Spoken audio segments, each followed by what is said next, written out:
안녕하세요, 구독자 여러분. 오늘도 찾아와 주신 여러분께 감사드립니다. 오늘은 가족 간의 사랑과 신뢰가 무너질 때 그것이 얼마나 큰 상처를 남길 수 있는지 보여주는 이야기를 전해드리려고 합니다. 며느리의 충격적인 행동으로 시작된 갈등, 아들의 배신으로 이어진 상처, 그리고 그 속에서도 꿋꿋이 자신의 삶을 지켜낸 한 어머니의 이야기입니다. 과연 이 이야기는 어떤 결말로 이어질까요? 끝까지 함께해 주시고 여러분의 생각도 댓글로 나눠주세요. 전라북도 군산의 한적한 마을. 여기 67세 김정희 씨는 오랜 세월 식당 일을 하며 자식들을 키워낸 성실한 어머니로 살아왔습니다. 주변 사람들은 그녀를 웃음꽃 어머니라고 부르며 밝고 온화한 성품을 칭찬했죠. 남편과 함께 평생 열심히 일하며 두 자식을 번듯하게 키웠고 비록 넉넉하지는 않았지만 따뜻한 가정을 유지해왔습니다. 정희 씨는 자식들이 모두 성장하고 결혼을 한 지금 늦게나마 여유를 즐기며 살고 있었습니다. 하지만 결혼 후 바빠진 아들이 자주 찾아오지 못해 아쉬움을 품고 있었죠. 그러던 올해 설날 아들과 며느리가 처음으로 집을 찾아왔습니다. 어머니, 많이 기다리셨죠? 아들은 결혼 후 바쁘다며 자주 오지 못해 죄송하다며 작은 봉투를 건넸습니다. 그 속엔 용돈이 들어있었죠. 정희 씨는 순간 눈시울이 붉어졌습니다. 이 녀석이 며느리와 함께 이렇게 먼 길까지 와주다니. 얼마나 고마운 일이야. 그녀는 마음이 뭉클해졌고 부엌으로 달려가 아들과 며느리에게 줄 음식을 정성껏 챙겼습니다. 쌀이며 반찬, 직접 담근 김치까지 한가득 준비했죠. 먼 길 가는데 든든히 챙겨가라. 요즘은 힘든 세상이라 뭐든 아껴야 한다. 정희 씨는 짐을 건네며 며느리의 손을 잡았지만 며느리는 묘하게 불편한 표정을 지었습니다. 그 모습이 이상하다 싶었지만 정희 씨는 대수롭지 않게 넘겼습니다. 아들과 며느리가 차를 타고 떠나는 모습을 보며 정희 씨는 안도의 한숨을 내쉬었습니다. 그래도 찾아와줘서 얼마나 고마운지 몰라.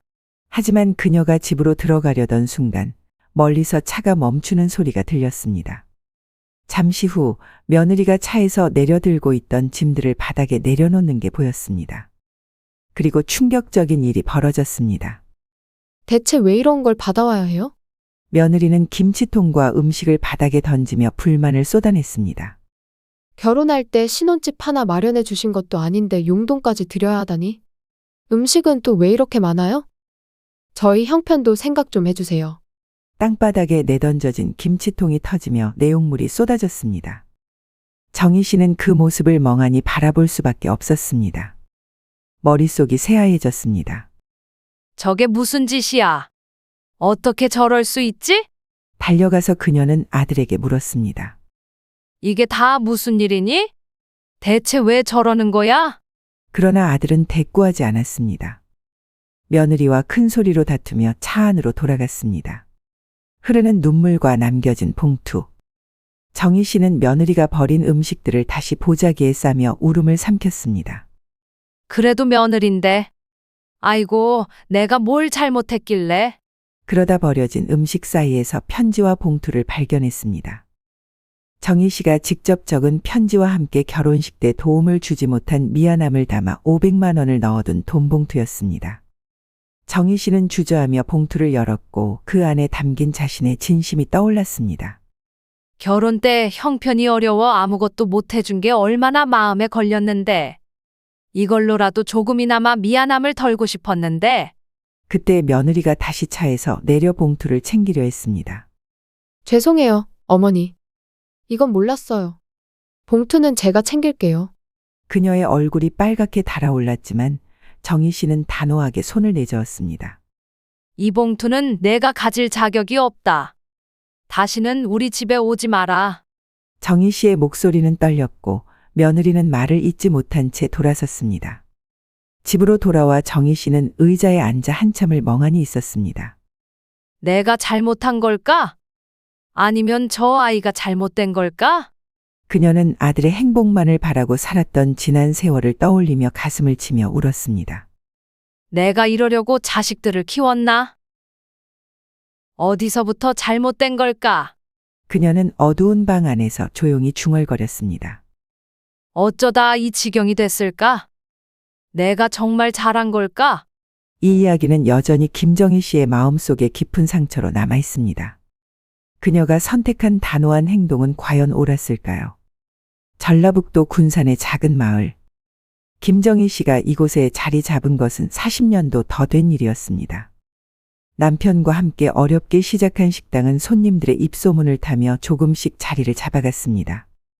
그 시절 정희 씨의 하루는 고단했지만 저녁 식탁에 앉아 두 아들과 남편을 바라보는 순간마다 가슴이 뿌듯했습니다. 엄마, 오늘 학교에서 선생님이 칭찬해 주셨어요. 막내 아들이 들뜬 목소리로 말을 하면 큰아들도 질세라 엄마, 이번엔 전교 1등 했어요. 하며 자랑하곤 했습니다. 가족들은 정희 씨가 만든 음식이 가장 맛있다고 입을 모았습니다. 남편은 식사 후 늘 정희 씨를 칭찬했습니다. 여보, 당신 솜씨는 정말 최고야. 우리 집은 밥상이 고보약이야. 그런 남편의 한마디가 하루의 피로를 잊게 했습니다. 하지만 행복했던 그 시간이 오래 이어지지는 않았습니다. 남편은 10년 전 갑작스러운 병으로 세상을 떠났습니다. 여보, 당신 없이 어떻게 살아야 하지? 그녀는 눈물을 흘리며 남편의 사진을 붙들고 밤새 울곤 했습니다. 그 뒤로는 혼자 두 아들을 키우기 위해 더 열심히 식당 일을 했습니다. 정희 씨의 노력 덕분에 두 아들은 무사히 성장했고 큰아들은 좋은 회사에 취직해 결혼도 했습니다. 작은 아들은 여전히 공부를 하고 있었지만 엄마에게 자랑스러운 존재였습니다. 큰아들이 결혼한 후로는 점점 집에 오지 않게 되었습니다. 바쁘다는 이유로 전화도 드물었고 며느리와는 한 번도 제대로 대화를 나눠본 적이 없었습니다. 처음 며느리를 봤을 때 정희 씨는 이렇게 생각했습니다. 요즘 아이답게 당차고 똑똑해 보이는구나. 우리 아들이 잘 만났네. 며느리에게 잘해주고 싶었던 마음의 작은 선물을 준비하거나 종종 음식을 보내기도 했지만 반응은 늘 시큰둥했습니다. 어머님, 저희가 워낙 바빠서요. 다음에 꼭 들를게요. 며느리의 말은 매번 이유만 다를 뿐 결과는 같았습니다. 그럼에도 정희 씨는 아들과 며느리가 올 때마다 마음을 다해 환영했습니다. 하지만 방문 횟수가 점점 줄어들며 정희 씨의 마음속에도 쓸쓸함이 자리 잡기 시작했습니다. 사실 정희 씨의 마음 한켠엔 늘 아들에게 미안함이 자리하고 있었습니다. 결혼식 때 경제적 도움을 주지 못했던 일이 가장 큰 이유였습니다. 남편이 떠난 후 모아둔 돈은 거의 두 아들의 학비로 모두 쓰였고 남은 건 많지 않았습니다. 내가 형편이 좀 나았더라면 결혼 자금이라도 보탰을 텐데. 너무 미안하구나. 정희 씨는 그런 마음을 편지에 담아 용돈과 함께 준비했던 것이 이번 설날이었습니다. 설날 이전 정희 씨는 아들과 통화하며 작은 이상함을 느꼈습니다. 어머니, 용돈은 꼭 드릴 테니 걱정 마세요. 말은 다정했지만 어딘가 어색한 느낌이 들었습니다. 그리고 그 통화 이후 며느리의 목소리는 한 번도 들을 수 없었습니다. 설날 아들과 며느리가 집에 온 날 그녀는 무언가 바뀐 것을 감지했지만 그것이 그녀의 인생을 송두리째 흔들 변화라는 것은 상상조차 못했습니다. 멀리서 온 걸 보면 여전히 나를 생각하는 거겠지. 아무리 바빠도 이렇게 찾아와 주니 얼마나 고마운지 몰라. 그렇게 믿고 싶었지만 차가운 땅바닥에 내던져진 음식과 무참히 찢긴 정성은 그녀를 깊은 혼란 속으로 밀어넣었습니다. 설날이 지나고도 한동안 정희 씨는 며느리가 음식과 편지를 땅바닥에 던진 일을 곱씹었습니다. 내가 무엇을 잘못했을까? 저 아이는 대체 왜 그런 행동을 했던 걸까? 매일 밤 눈을 감아도 그날의 일이 떠올랐습니다. 며칠 뒤 예상치 못한 전화가 걸려왔습니다. 어머님, 저희가 너무 경솔했어요. 죄송해요. 며느리는 차분한 목소리로 사과하며 다시 집을 찾아가겠다고 했습니다. 정희 씨는 순간 가슴이 벅차올랐습니다. 그래, 어리다 보니 실수도 할 수 있지. 며느리가 직접 사과까지 하니 용서해주자. 하지만 정희 씨는 자신도 모르게 떨리는 목소리로 대답했습니다. 다시는 그런 일 없도록 하렴. 며느리는 기계적으로 사과의 말을 반복했지만 그 태도는 어딘가 성의 없어 보였습니다. 며느리의 전화가 있은 지 며칠 뒤 아들이 홀로 집을 방문했습니다. 평소와 달리 정장을 차려입고 있던 아들은 이전보다 더욱 어색해 보였습니다. 어머니, 잘 계셨죠? 오늘은 제가 잠깐 뵈러 왔습니다. 정희 씨는 차를 내오며 아들의 눈치를 살폈습니다. 그 모습에서 뭔가 복잡한 감정이 느껴졌습니다. 그날 아들은 용건을 꺼내기까지 한참을 뜸들였습니다. 사실 어머니께 상의 드릴 게 있어서요. 그가 꺼낸 말은 뜻밖의 것이었습니다. 저희가 지금 조금 어려워서요. 어머니께서 이번에 조금만 도와주시면. 정희 씨는 마음이 철렁 내려앉았습니다. 그래, 어려울 수도 있지. 그럴 때 부모가 돕는 게 당연한 거야. 그녀는 속으로 되뇌며 아들의 말을 끝까지 들었습니다. 하지만 아들의 요구는 예상보다 더 큰 것이었습니다. 어머니, 그 집을 처분하시면 저희가 모실게요. 순간 정희 씨의 얼굴이 굳어졌습니다. 점점 드러나는 속내. 정희 씨는 조용히 아들의 말을 듣고 있었습니다. 아들은 자신들이 겪는 어려움에 대해 길게 설명했지만 결국 결론은 하나였습니다. 저희가 집을 물려받으면 어머니는 더 편안하게 지내실 수 있을 거예요. 그의 말투에는 애정보다는 이해관계가 엿보였습니다. 아들아, 나는 아직 이 집에서 살고 싶다. 아버지와의 추억이 담긴 집이라. 정희 씨가 어렵게 말을 꺼내자 아들은 안타까운 표정을 지으며 말을 이어갔습니다. 저희가 어머니를 위해 더 좋은 곳을 알아볼게요. 요즘은 실버타운이 참 잘 돼 있더라고요. 그 말에 정희 씨의 심장이 덜컥 내려앉았습니다. 실버타운이라니. 내가 정말 여기에 짐처럼 느껴지는 걸까? 그녀는 차마 아들의 눈을 마주할 수 없었습니다. 아들이 돌아간 후 정희 씨는 마음이 복잡했습니다. 왜 이리 섭섭할까? 내가 너무 예민한 건가? 하지만 며칠 뒤 며느리와 아들이 함께 집을 다시 찾아왔을 때 정희 씨는 더 이상 참을 수 없었습니다. 며느리는 정희 씨가 꺼내지도 않은 집 이야기부터 꺼내며 자신들이 살기 위해 집이 필요하다고 말했습니다. 어머님, 이제는 저희가 그 집을 관리할 때가 됐다고 생각해요. 며느리의 당당한 태도에 정희 씨는 울컥한 마음을 억누르며 말했습니다. 그게 너희한테 정말 필요한 거니? 내 집에서 나가라고 말하는 것 같아. 아들은 한숨을 쉬며 말했습니다. 어머니, 그렇게 생각하지 마세요. 저희는 어머니를 위해 말씀드리는 겁니다. 하지만 정희 씨는 그 말에서 진심을 느낄 수 없었습니다. 그날 밤 정희 씨는 처음으로 아들과 며느리에 대해 의심하기 시작했습니다. 이후로도 아들과 며느리의 연락은 자주 이어졌습니다. 하지만 내용은 갈수록 더 노골적이 되었고 대화는 점점 감정적으로 변해갔습니다. 내가 이 아이들에게 짐이 된 걸까? 아니면 이 아이들이 변한 걸까? 정희 씨는 깊은 한숨을 쉬며 그렇게 첫 갈등의 서막을 마주했습니다. 아들과 며느리의 요구는 시간이 지날수록 더욱 노골적으로 변했습니다.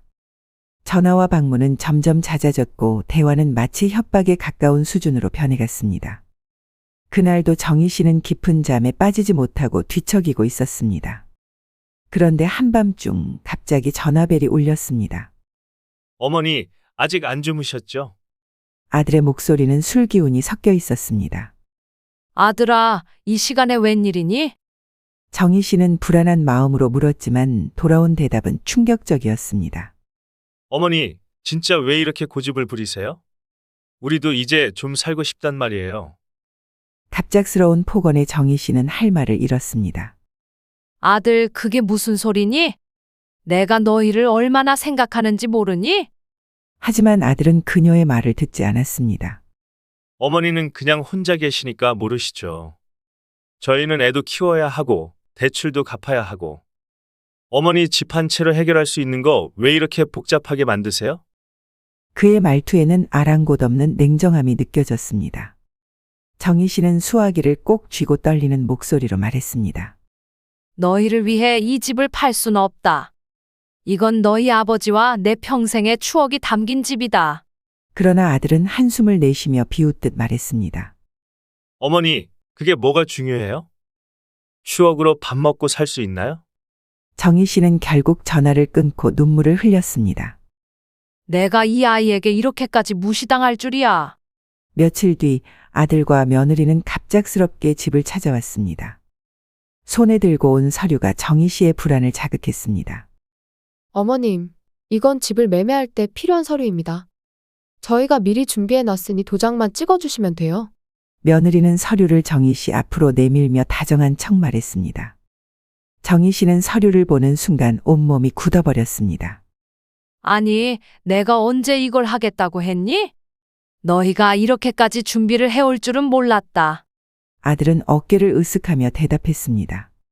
어머니, 미리 준비해 놓는 게 좋잖아요. 시간 아끼고 서로 편하니까요. 하지만 정희 씨는 도장을 찍을 수 없었습니다. 그녀의 손은 부들부들 떨렸습니다. 이건 너희 아버지와 내 인생이 담긴 집이야. 함부로 이렇게 하라고 강요하지 마라. 그러자 며느리는 갑자기 목소리를 높였습니다. 어머님, 이렇게까지 말씀드렸는데 왜 이해를 못하세요? 저희도 이제 살기 바쁘다니까요. 며느리의 목소리는 날카롭고 적대적이었습니다. 아들은 며느리를 말리려는 듯 손을 들었지만 그의 표정에서도 실망과 불만이 느껴졌습니다. 결국 정희 씨는 울음을 터뜨리며 외쳤습니다. 너희가 정말 이럴 수 있니? 내가 너희를 위해 뭘 잘못했다고 이렇게까지 하니? 아들도 감정을 주체하지 못한 듯 목소리를 높였습니다. 어머니, 솔직히 말할게요. 저희 형편은 점점 나빠지고 있는데 어머니는 혼자 큰 집에서 편하게 살고 계시잖아요. 그게 공평하다고 생각하세요? 그 말에 정희 씨의 마음속 분노가 폭발했습니다. 공평? 내가 평생을 뼈 빠지게 일해서 모은 걸 내가 공평으로 판단하겠다고? 내가 뭔데 나를 가르치려 드는 거야? 아들의 말투도 더 격해졌습니다. 그러니까 그 돈을 저희에게 쓰시라는 거잖아요. 어머니가 지금 이렇게 고집 부리면 다 무슨 소용이냐고요. 정희 씨는 참을 수 없는 분노에 결국 손을 들어 부엌 테이블을 내리쳤습니다. 그만 나가! 나가라고 했어. 다시는 내 집에 오지 마. 아들과 며느리는 정희 씨의 말에 순간 말을 잃고 얼어붙었습니다. 그 후 문이 쾅 닫히는 소리가 집안에 울렸습니다. 정희 씨는 자리에 주저앉아 눈물을 흘렸습니다. 이게 정말 내 아들이 맞을까? 내가 뭘 잘못했기에 이렇게까지 되었을까? 그녀의 눈물은 마르지 않았습니다. 갈등은 이제 더 이상 되돌릴 수 없을 만큼 깊어져 있었습니다. 아들과 며느리가 집을 나간 이후 김정희 씨는 며칠 동안 집 밖으로 나가지 않았습니다. 식사도 제대로 하지 못한 채 홀로 거실에 앉아 아들과의 대화를 곱씹으며 눈물을 흘렸습니다. 내가 정말 잘못한 걸까? 아니면 이 아이들이 변한 걸까? 하지만 아무리 생각해도 답은 나오지 않았습니다. 며칠 후 아들로부터 다시 전화가 걸려왔습니다. 어머니, 며칠 동안 연락도 안 받고 제가 너무 죄송합니다. 다시 한번 얘기할 기회를 주시면 안 될까요? 아들의 목소리는 이전과 달리 한결 차분해져 있었습니다. 정희 씨는 한동안 망설였지만 결국 아들을 집으로 부르기로 했습니다. 그래도 내 아들인데. 한 번은 더 기회를 줘야겠지. 아들이 집에 들어서자마자 고개를 숙이며 말했습니다. 어머니, 정말 죄송합니다. 제가 너무 이기적이었어요. 어머님 마음을 생각하지 못했습니다. 정희 씨는 처음으로 아들의 진심 어린 사과를 듣는 것 같아 울컥한 마음이 들었습니다. 아들아, 나는 너희가 힘들다는 걸 모르는 게 아니야. 하지만 이 집은 너희 아버지와 내가 평생을 바쳐 지킨 곳이다. 내가 어떻게 이 집을 쉽게 놓을 수 있겠니? 아들은 고개를 끄덕이며 정희 씨의 손을 잡았습니다. 어머니, 이제는 더 이상 집 얘기는 하지 않겠습니다. 제가 잘못했습니다. 그 순간 정희 씨의 눈에는 눈물이 맺혔습니다. 조금 뒤 며느리도 조심스레 문을 열고 들어왔습니다. 그녀는 눈물을 글썽이며 작은 목소리로 말했습니다. 어머님, 저도 많이 경솔했습니다. 너무 죄송합니다. 정희 씨는 며느리의 손을 잡으며 고개를 끄덕였습니다. 괜찮다. 이제 모두 지난 일이니 앞으로 잘 지내보자. 그들은 서로를 껴안으며 화해의 시간을 가졌습니다. 아들과 며느리는 그날 정희 씨와 함께 저녁 식사를 하며 오랜만에 웃음을 나눴습니다. 오랜 갈등 끝에 찾아온 작은 화해의 순간이었죠. 정희 씨는 마음 한구석이 놓이는 듯한 기분이 들었습니다. 그래, 모든 게 이렇게 지나가면 된다. 아들 내외도 이제 내 마음을 이해했겠지. 그러나 화해의 시간이 지나고 얼마 지나지 않아 정희 씨는 이상한 낌새를 느꼈습니다. 아들이 정희 씨의 서랍을 뒤적이는 모습을 우연히 본 것이었습니다. 아들아, 뭘 찾고 있는 거니? 갑작스러운 질문에 아들은 당황하며 대답했습니다. 아, 어머니. 아무것도 아니에요. 그냥 서류 좀 보려고요. 하지만 그의 얼굴에는 뭔가 숨기려는 듯한 표정이 스쳤습니다. 며칠 뒤 정희 씨는 통장에 있던 돈 중 일부가 빠져나간 것을 발견했습니다. 설마? 아니겠지. 그럴 리가 없을 거야. 그녀는 불안한 마음에 아들에게 물었지만 아들은 고개를 저으며 아무것도 모른다고 했습니다. 정희 씨는 마음속에 점점 커지는 의심을 억누를 수 없었습니다. 내가 괜한 의심을 하는 걸까?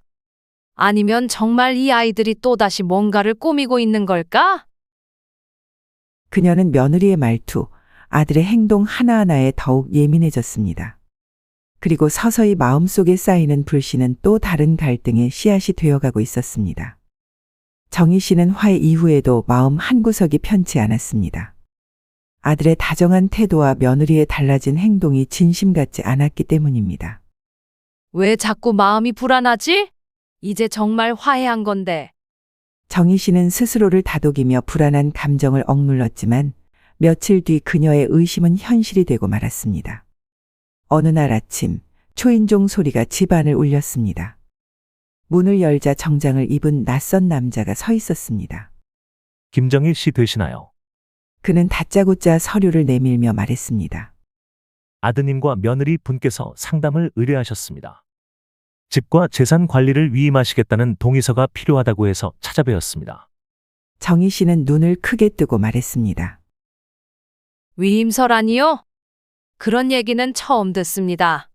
남자는 당황한 듯 서류를 접으며 고개를 숙였습니다. 아, 그렇다면 오해가 있었던 것 같습니다. 다시 확인해 보겠습니다. 정희 씨는 그가 떠난 뒤에도 한참 동안 멍하니 서 있었습니다. 위임이라니. 대체 이 아이들이 무슨 짓을 하려는 거야? 그날 저녁 정희 씨는 아들에게 전화를 걸었습니다. 아들아, 오늘 변호사가 찾아왔는데 너희가 위임서를 준비했다더구나. 그게 무슨 소리니? 아들은 순간 말을 더듬었습니다. 아, 그건 어머니를 돕기 위해서였어요. 그냥 혹시라도 어머니가 불편하시거나 필요하실 때를 대비해서요. 하지만 그의 목소리에는 확신이 없었습니다. 정희 씨는 참아왔던 의심을 터뜨리고 말았습니다. 너희가 나 몰래 무슨 일을 꾸미고 있는 거니? 왜 또 내 재산을 가지고 이러는 거야? 아들의 목소리는 점점 격앙되었습니다. 어머니, 왜 이렇게 예민하세요? 저희가 어머니를 위해서 준비한 거라니까요. 그때 며느리의 목소리가 옆에서 들려왔습니다. 어머님이 이렇게 고집만 부리시니까 저희도 어쩔 수 없는 거잖아요. 며느리의 날카로운 말에 정희 씨는 더 이상 참을 수 없었습니다. 너희가 또 나를 속이려고 했다는 걸 내가 모를 줄 알았니? 이제 내 손으로 내 모든 걸 지킬 거야. 정희 씨는 즉시 통장과 중요한 서류들을 정리해 두었습니다. 그녀는 아들과 며느리가 더 이상 자신의 재산에 손대지 못하도록 대비해야겠다고 결심했습니다. 그런데 다음 날 정희 씨는 은행을 방문한 뒤 충격적인 사실을 알게 되었습니다. 김정희 씨, 며칠 전 큰 금액이 이체되었는데요. 혹시 기억 못 하시나요? 은행 직원의 말에 정희 씨는 머리가 하얘졌습니다. 뭐라고요? 제가 이체를 한 적이 없어요. 대체 누가 제 통장에서 돈을 뺐다는 거죠? 은행 직원은 그날의 거래 내역과 CCTV 자료를 보여주었습니다. 화면 속에는 아들이 서류를 들고 있는 모습이 분명히 찍혀 있었습니다. 정희 씨는 충격의 말을 잇지 못했습니다. 내가 믿었던 내 아들.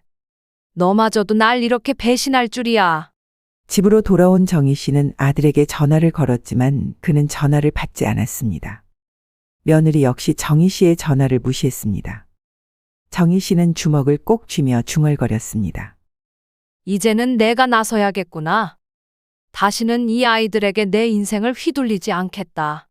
그녀는 몰래 변호사를 찾아가 상담을 시작했습니다. 모든 서류를 준비하며 아들과 며느리가 다시는 자신의 재산을 노리지 못하도록 법적 절차를 밟기로 결심했습니다. 정희 씨의 마음은 슬픔과 분노로 복잡했지만 이번에는 더 이상 주저하지 않기로 했습니다. 내가 사랑으로 키운 아이들이 이렇게 변했다니. 하지만 더 이상 물러서지 않겠어. 그녀는 이제 새로운 싸움을 준비하고 있었습니다. 그날 밤 정희 씨는 편지를 한 장 꺼내 들었습니다. 그리고 떨리는 손으로 적어 내려갔습니다. 아들아, 너희가 원하는 대로 되진 않을 거다. 너희가 어떤 이유를 대든 내가 내 인생을 포기하지는 않을 거야. 그녀는 깊은 한숨을 내쉬며 말했습니다. 이제 정말 모든 걸 바로잡을 때가 왔어. 집으로 들이닥친 아들과 며느리. 그날 오후 정희 씨는 예상치 못한 방문을 받았습니다. 아들과 며느리가 다시 집을 찾아온 것입니다. 하지만 이번에는 평소와 달랐습니다. 아들은 굳은 표정으로 집 안으로 들어오더니 문을 쾅 닫았습니다. 며느리는 팔짱을 낀 채 정희 씨를 노려보고 있었습니다. 어머니, 우리 이제 솔직히 얘기합시다. 아들은 강압적인 말투로 이야기를 시작했습니다. 정희 씨는 굳은 얼굴로 그들을 바라보며 말했습니다. 또 무슨 얘기를 하러 온 거냐? 너희가 내 통장에서 돈을 빼간 것도 모자라. 이제 또 뭘 더 뺏어가려고 하니? 아들은 당황한 기색 없이 대답했습니다. 어머니, 그 돈은 우리를 위해 썼습니다. 어머니도 이해하셔야죠. 가족이잖아요. 그 말에 정희 씨는 폭발하고 말았습니다. 가족? 내가 지금 가족이라고 말할 자격이 있니? 가족이라면 어떻게 이런 짓을 할 수 있니? 내가 너희를 어떻게 키웠는데 이렇게 날 배신하니? 정희 씨의 분노에 며느리가 비웃으며 말을 이었습니다. 어머님, 그렇게 화내실 일은 아니잖아요? 어차피 어머님 나이도 있으시고 우리가 알아서 해드리는 게 낫지 않나요? 그녀의 말투에는 비아냥이 섞여 있었습니다. 뭐라고? 지금 내가 나를 무시하는 거니? 정희 씨의 목소리는 떨렸습니다. 하지만 며느리는 아랑곳하지 않고 말을 이어갔습니다. 솔직히 말씀드릴게요. 어머님께서 재산을 관리하시는 건 이제 너무 위험해 보여요. 그래서 우리가 대신하는 게 맞다고 생각합니다. 정희 씨는 더 이상 참을 수 없었습니다. 그녀는 손을 들어 부엌 식탁을 내리쳤습니다. 당장 내 집에서 나가! 너희가 가족이길 포기했구나? 이제 나도 너희를 가족으로 보지 않겠다. 아들도 화를 억누르지 못한 듯 목소리를 높였습니다. 어머니, 왜 이렇게 고집을 부리세요? 우리도 살기 힘들다니까요. 그의 말은 더 이상 정당화조차 되지 않았습니다. 정희 씨는 떨리는 목소리로 대답했습니다. 힘들다고 나를 밟고 지나가겠다는 거냐? 내가 이러는 이유를 정말 모르겠구나. 내 아버지와 내가 평생 모은 걸 이렇게 빼앗아 가겠다는 거니? 아들은 얼굴이 붉어지며 외쳤습니다. 어머니가 우리를 돕지 않으면 저희는 정말 끝장입니다. 어머니가 이러시면 저희도 어쩔 수 없어요. 그의 말투는 협박처럼 들렸습니다. 며느리는 더욱 날카로운 목소리로 말을 덧붙였습니다. 어머님, 솔직히 말씀드릴게요. 우리도 이제는 어머님과 거리를 둬야겠어요. 더 이상 이렇게 살 수는 없습니다. 그 말에 정희 씨의 가슴이 무너져 내렸습니다. 그 순간 정희 씨는 한숨을 길게 내쉬며 조용히 일어섰습니다. 그래. 너희가 원하는 대로 하렴. 하지만 내 재산은 절대 너희 손에 넘어가지 않을 거다. 내가 살아있는 한 그 어떤 것도 허락하지 않겠다. 아들은 분노를 참지 못하고 소리쳤습니다. 어머니, 그렇게 나오시면 우리도 법적으로 해결할 수밖에 없어요. 며느리도 냉소적으로 말했습니다. 어머님, 그런 태도로는 누구에게도 도움받을 수 없을 거예요. 정희 씨는 손을 들어 가리키며 외쳤습니다. 나가! 다시는 내 앞에 나타나지 마! 아들과 며느리는 분노에 찬 표정으로 문을 박차고 나갔습니다. 문이 닫히는 소리가 울리고 집안은 정막에 휩싸였습니다. 정희 씨는 부엌 식탁에 주저앉아 눈물을 흘렸습니다. 어쩌다 이렇게까지 되었을까? 내가 이 아이들을 위해 모든 걸 바쳤는데, 그러나 그녀는 눈물을 닦고 일어섰습니다. 이제 내가 할 수 있는 모든 걸 할 거야. 두고 보자. 내가 무슨 수를 써서라도 내 인생을 지킬 테니까. 그녀는 변호사에게 전화를 걸어 말을 이었습니다. 모든 준비를 시작해 주세요. 이번에는 절대로 물러서지 않을 겁니다. 정희 씨의 목소리에는 더 이상 두려움이 없었습니다. 정희 씨는 아들과 며느리가 집을 나간 뒤에도 한동안 멍하니 자리에 앉아 있었습니다. 내가 이 아이들에게 이렇게까지 무시당해야 하는 걸까? 아니, 이제는 내가 행동할 때야. 정희 씨는 더 이상 침묵하지 않기로 결심했습니다. 그녀는 밤새워 메모장에 모든 사건과 대화를 기록하기 시작했습니다. 아들과 며느리가 했던 모든 말, 행동, 심지어 그들이 가져간 돈과 서류까지 빠짐없이 적어 내려갔습니다. 이제 내가 이 기록들을 무기로 삼아야겠지. 내가 지키지 않으면 내 인생도 이 집도 모두 사라질 거야. 다음 날 아침, 정희 씨는 가까운 변호사 사무실을 방문했습니다. 변호사는 그녀의 상황을 듣고 고개를 끄덕였습니다. 어머니, 지금부터라도 증거를 수집하셔야 합니다. 문자, 통화 녹음, 거래 내역, 모든 걸 준비해야 합니다. 정희 씨는 그의 조언에 따라 차근차근 준비를 시작했습니다. 그녀는 휴대전화에 남아있는 아들과 며느리의 문자 메시지를 저장했습니다. 어머니, 도장만 찍으시면 우리도 편하고 어머니도 편하실 겁니다. 이렇게까지 고집 부리시면 저희도 법적으로 해결할 수밖에 없어요. 문자 속의 협박은 그녀가 법적으로 대응할 중요한 증거가 될 것이었습니다. 정희 씨는 아들과 며느리가 다시 찾아올 것을 대비해 집 곳곳에 녹음기를 설치했습니다. 이번에 오면 그들의 진짜 속마음을 녹음해야 해. 더 이상 나를 몰아붙이게 둘 수 없어. 그녀는 또다시 통장 거래 내역을 확인하며 빠져나간 돈의 사용처를 추적했습니다. 은행에서 직원은 어머니가 직접 서명하셨잖아요? 라는 말이 떠올랐습니다. 하지만 은행 직원의 말과 달리 그녀는 서명하지 않았다는 것을 분명히 기억하고 있었습니다. 정희 씨는 은행의 요청에 당시의 CCTV 영상을 확보했습니다. 영상 속에서 아들이 서류를 들고 있는 모습은 그녀의 주장을 뒷받침할 결정적 증거가 되었습니다. 그녀는 그동안 자신의 상황을 알고 있던 이웃들과도 이야기를 나누기 시작했습니다. 이웃들은 모두 한 목소리로 그녀를 응원했습니다. 정희 씨, 저희가 다 봤어요. 그 아들과 며느리 정말 너무하더라고요. 옆집 할머니는 중요한 정보를 제공했습니다. 그날 현관문 앞에서 소리 지르던 걸 제가 녹음해 놨어요. 혹시 필요하시면 드릴게요. 그 녹음 파일에는 며느리가 정희 씨를 몰아세우며 고함을 치는 소리가 분명히 담겨 있었습니다. 경비 아저씨도 도움을 약속했습니다. 제가 관리실 CCTV 영상을 확인해 뒀어요. 필요하시면 언제든 말씀하세요. 며칠 뒤 정희 씨는 변호사와 다시 만났습니다. 그녀는 수집한 모든 증거를 꺼내며 말했습니다. 이제 제가 할 수 있는 건 다 했습니다. 이걸로 그들에게 대응해 주세요. 변호사는 서류를 검토하며 고개를 끄덕였습니다. 충분히 강력한 증거입니다. 민사소송과 형사고소 두 가지 방향으로 진행할 수 있습니다. 어머니께서 원하시는 대로 도와드리겠습니다. 정희 씨는 긴장된 목소리로 말했습니다. 그들이 다시는 내 삶을 무너뜨리지 못하도록 해주세요. 저는 이번에 절대 물러서지 않을 겁니다. 소송 준비를 진행하던 중 정희 씨는 더 큰 배신감을 느낄 만한 사실을 알게 되었습니다. 며느리가 다른 가족들에게도 정희 씨를 험담하며 그녀의 정신 상태를 의심케 하는 소문을 퍼뜨리고 있었던 것입니다. 어머님이 요즘 이상하시다면서요? 돈 문제로 저희도 참 곤란했어요. 이웃의 말을 들은 정희 씨는 치밀어 오르는 분노를 참을 수 없었습니다. 내가 더는 너희를 용서할 이유가 없구나. 이번엔 내가 반드시 승리할 거다. 정희 씨는 더 단단한 마음가짐으로 법적 대응을 준비했습니다. 그녀는 모든 재산과 집을 안전하게 보호하기 위해 신탁 절차를 밟기 시작했습니다.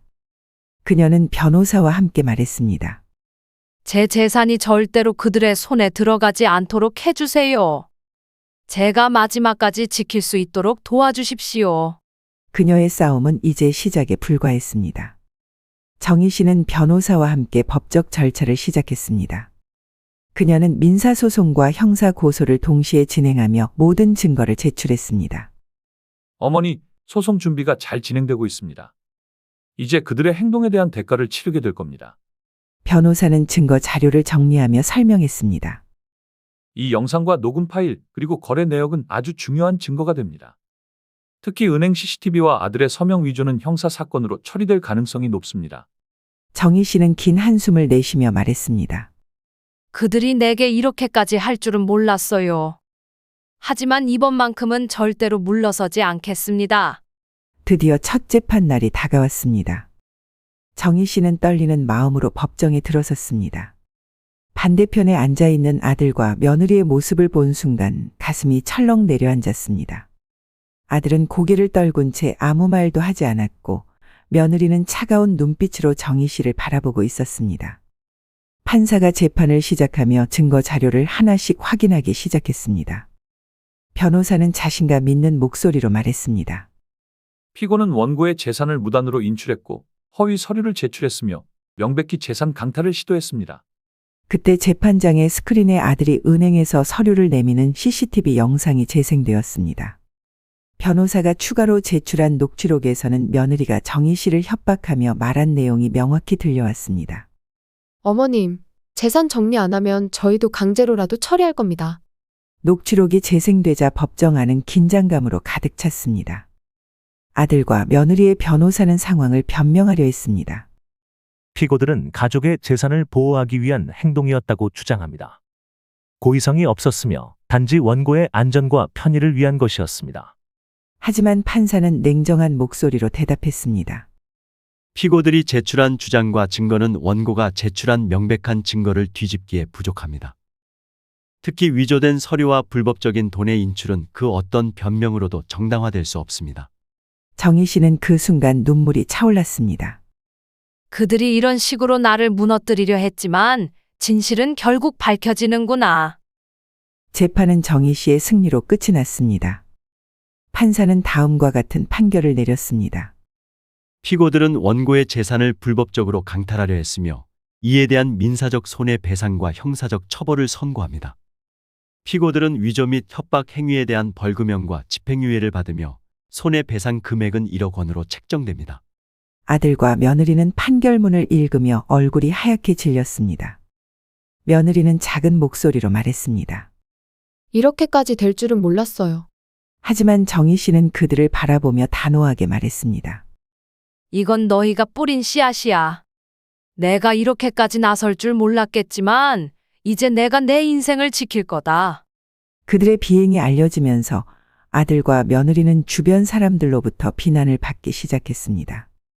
어머니를 그렇게 대하다니 정말 인간으로서 너무했다. 이웃들의 지적과 사회적 고립은 그들에게 큰 타격을 주었습니다. 아들은 결국 회사를 그만둘 수밖에 없었고 며느리는 친구들과의 관계도 모두 끊어졌습니다. 그들은 모든 것을 잃고 후회 속에서 살게 되었습니다. 정희 씨는 모든 갈등이 끝난 뒤에도 오랜 시간 동안 상처를 치유해야 했습니다. 하지만 그녀는 다시 한번 삶의 의지를 다졌습니다. 그녀는 재산의 일부를 노인 복지센터에 기부하며 말했습니다. 내가 이 재산으로 다른 사람들에게 도움이 된다면 그걸로 만족합니다. 또한 이웃들과 함께하는 시간을 늘리며 새로운 삶을 시작했습니다. 그녀는 더 이상 아들과 며느리에게 얽매이지 않았습니다. 내가 나 자신을 지켰듯 다른 이들에게도 용기를 주고 싶다.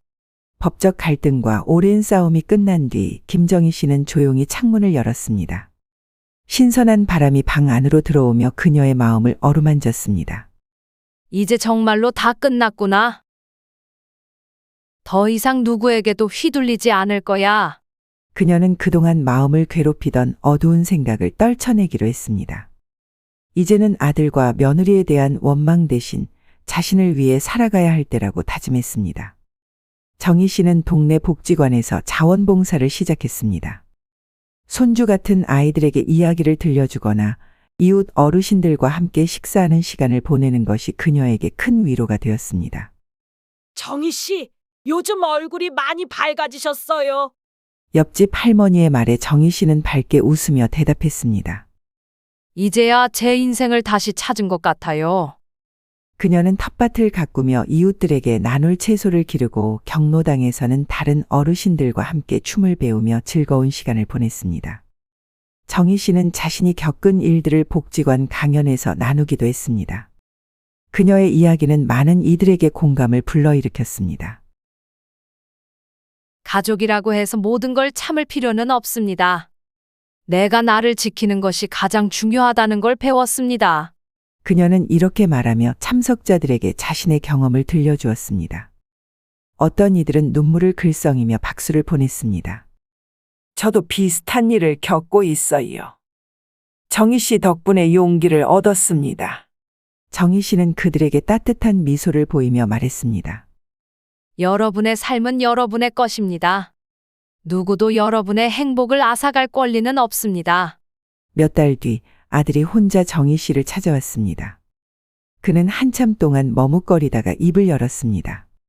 어머니, 정말 죄송합니다. 제가 잘못했습니다. 그의 얼굴은 후회와 미안함으로 가득 차 있었습니다. 정희 씨는 그를 바라보며 조용히 대답했습니다. 아들아, 내가 너를 용서하지 않을 수는 없다. 하지만 다시는 내가 너의 도구가 되지는 않을 거야. 나 자신을 지키는 것이 얼마나 중요한지 알게 되었거든.